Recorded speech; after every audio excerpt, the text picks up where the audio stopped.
The air in the living room hung thick, heavy with the scent of her lavender perfume, and the faint tang of red wine staining the carpet. My hand trembled, clutching the phone, its screen glowing with the message that had ripped my world apart. I'm at the hotel. Can't wait to see you again. Last night was unreal. The sender's name, Mark, burned into my retina like a brand. My wife, Sarah, sat across from me on the couch, her legs crossed, her face a mask of calm that didn't reach her eyes. Those eyes, once my anchor, now flickered with something I couldn't name. Guilt, defiance, or maybe both. Explain it. I said, my voice low, jagged like broken glass. I held up the phone, the evidence pulsing in my grip. Now. She didn't flinch. Instead, she tilted her head, her blonde hair catching the dim light from the lamp, and sighed. You're so boring, David, she said, her words slicing through the silence. I opened our marriage. You didn't even notice. The room spun. My chest tightened, as if the air had been sucked out through a vacuum. Boring? Opened our marriage? The phrases echoed, nonsensical, like a foreign language I was supposed to understand. I thought of our life, 10 years of quiet mornings, shared coffee, her laughter at my bad puns, the way she'd curl into me during thunderstorms. Boring. The word felt like a betrayal all its own. When? I managed, my throat dry, the question scraping out like a plea. Sarah leaned forward, her hands clasped, her voice steady but laced with something sharp. 6 months ago. I told you I needed more. You nodded, said you'd try, but you didn't. You never do. Her gaze held mine unyielding. Mark gives me what you can't. The name landed like a punch. Mark. Her co-worker, the one with the easy smile and the tailored suits, the one she'd mentioned in passing. Late meetings, team dinners, nothing unusual. I'd trusted her. I'd trusted us. My mind raced, replaying moments I'd dismissed. Her phone buzzing at odd hours, her sudden interest in yoga retreats, the way she'd started locking her laptop. Red flags, all of them, waved off as stress or routine. I'd been blind, not boring. Did you think I wouldn't find out? I asked, my voice rising despite myself. The phone felt like a grenade in my hand, ready to detonate. She shrugged, a small, careless motion that twisted the knife deeper. I didn't care if you did. I thought maybe it'd wake you up. I stood, pacing the room, my footsteps muffled by the rug we'd picked out together at that flea market in Portland. The memory stung, her hand in mine, her laugh as we haggled over the price.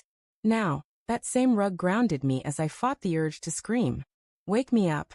I repeated, turning to face her. You cheated, Sarah. You didn't talk to me. You didn't try. You just... My voice cracked and I hated it.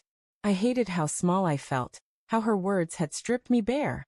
Her expression softened, but only for a moment, like a cloud passing over the sun. I tried, David. For years. You were always content. Work, dinner, Netflix, bed. I wanted passion. I wanted to feel alive. Her voice trembled now, and I saw it. Guilt, yes, but also longing, a hunger I hadn't noticed until it was too late. I sank into the armchair, my legs giving out. The room felt smaller, the walls closing in, the air thick with the weight of her confession. I wanted to hate her, to rage, but all I could feel was the ache of loss, like a limb had been torn away. So what now? I asked, barely above a whisper. You love him. She hesitated, her fingers twisting the hem of her sweater. I don't know, she admitted. He makes me feel seen. But you, she stopped, her eyes glistening. You're home, David. You always have been. Her words were a lifeline and a noose. I wanted to grab them, to pull her back to me, but the image of her with him, Mark, in some hotel room, her laughter filling the space where mine should have been, clawed at my mind. I saw it in vivid detail. Her hair splayed across a pillow, his hands on her, the intimacy I thought was ours alone. My stomach churned, while rising in my throat. Why didn't you leave? I asked, my voice hollow. If I'm so boring, why stay? She looked away, her gaze settling on the photo frame on the mantel. Us smiling, on our honeymoon in Santorini. Because I love you, she said, so softly I almost missed it. I know it doesn't make sense. I know I've hurt you, but I didn't want to lose us. I laughed, a bitter, broken sound. You already did. The silence that followed was suffocating. I thought of the nights I'd spent planning our future. Kids, a house in the suburbs, growing old together. Had she been planning her escape all along? My mind spiraled, picking apart every moment, every conversation. The time she'd come home late, her cheeks flushed, blaming traffic. The weekend she'd needed space, and vanished to a friend's cabin. Lies, all of them, stitched together with my trust. I stood again, needing to move, to shake off the weight of her betrayal. The kitchen light flickered, casting shadows that danced across the counter where we'd cooked together, where she'd kissed me just last week. I grabbed a glass, filled it with water, and drank, the cold liquid grounding me, if only for a second. "What do you want, Sarah?" I asked, turning to face her. "You opened our marriage." "Fine. What's next? We share you?" I pretend this didn't happen. Her face crumpled, and for the first time, I saw fear in her eyes. "I don't know," she said, her voice breaking. "I didn't think it would go this far. I thought I could have both him and you. But I can't. I see that now." The admission should have felt like victory, but it didn't. It felt like defeat, like we'd both lost something irreplaceable. I wanted to ask her to choose, to beg her to pick me, but pride, or maybe pain, kept the words locked in my throat. Instead, I asked, "Does he know about me?" She nodded, her hands trembling now. "He knows we're married. He doesn't care." The cruelty of it hit me like a wave.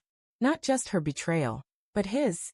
The audacity of a man who'd take what wasn't his, who'd look at our life and see it as disposable. Anger surged, hot and sharp, cutting through the fog of hurt. "And you're okay with that?" I asked, my voice steady now, edged with something dangerous.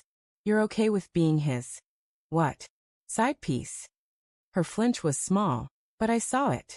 "It's not like that," she said, but her voice lacked conviction. "He respects me.